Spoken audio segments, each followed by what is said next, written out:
যে আগামী প্রজন্মকে কিভাবে আপনাদের শিক্ষার মাধ্যমে আপনাদের যে নীতি আদর্শ সেই আদর্শকে পাথেয় করে আমরা সকলেই মিলে আপনাদের সহযোগিতায় যে নতুন প্রজন্মকে কিভাবে আরো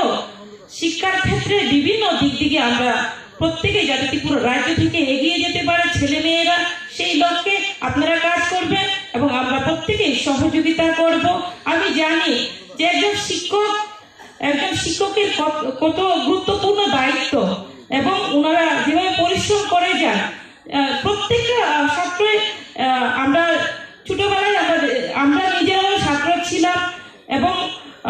কোনো একটা ছাত্র শিক্ষক ছাড়া শিক্ষায় শিক্ষিত হতে পারে না, তার জন্য আমাদের শিক্ষকের প্রয়োজন। এবং আজকে যে আমরা সর্বপল্লী রাধাকৃষ্ণ ওনার জন্মদিনকে আমরা শিক্ষক দিবস হিসেবে পালন করছি, উনি কেন ওনার জন্মদিনকে শিক্ষক দিবস হিসেবে পালন করার উদ্দেশ্য উনি কেন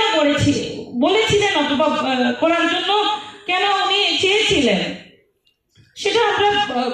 আইডিয়া এবং ধারণা আমরা করতে পারি যে শিক্ষকের এমন একটা জায়গা, সেটাকে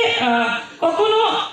আমরা সেটাকে অবহেলা করতে পারি না। শিক্ষক এমন একটা গুরুত্বপূর্ণ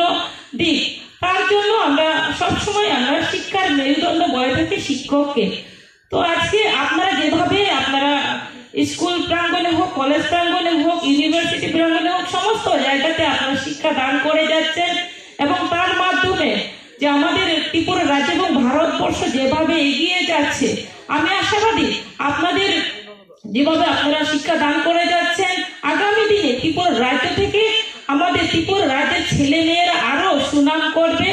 শিক্ষার ক্ষেত্রে হোক, সমস্ত দিক থেকে আমি আশাবাদী যে শিক্ষার পাশাপাশি আমাদের যে খেলাধুলা দিক রয়েছে, বিভিন্ন দিকগুলো রয়েছে, সেই দিকেও আমরা এগিয়ে যেতে পারবো। কেননা আমাদের যেহেতু সেক্রেটারি মহোদয় বিস্তারিত আলোচনা করেছেন, আমি সেই দিকে যাচ্ছি না, অনেকেই আপনারা বোরিং ফিল করছেন, তার জন্য শুধু আজকের এই দিনটি আমি বলবো না শিক্ষক দিবস, তার জন্য আমরা শিক্ষককে সম্মান দেবো সেটা নয়, প্রতিদিন আমাদের শিক্ষকদেরকে সম্মান দেওয়া আমাদের প্রয়োজন। যে আমি যেটা মনে করি পরিবারের পরই হচ্ছে আমাদের শিক্ষা প্রাঙ্গণ, স্কুল থেকেই আমরা শিক্ষা অর্জন করি। যে শুধু বলে আমরা জানি যে আমরা জন্মের পরে অথবা মায়ের পেটে থেকে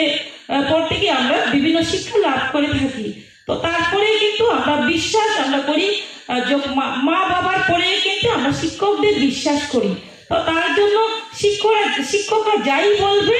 কিন্তু ছাত্ররা সেটাকে বিশ্বাস করবে। তার জন্য আমি অনেক মনে করি আপনারা যে ছাত্রছাত্রীদের যেভাবে বোঝাবেন, যেভাবে বলবেন,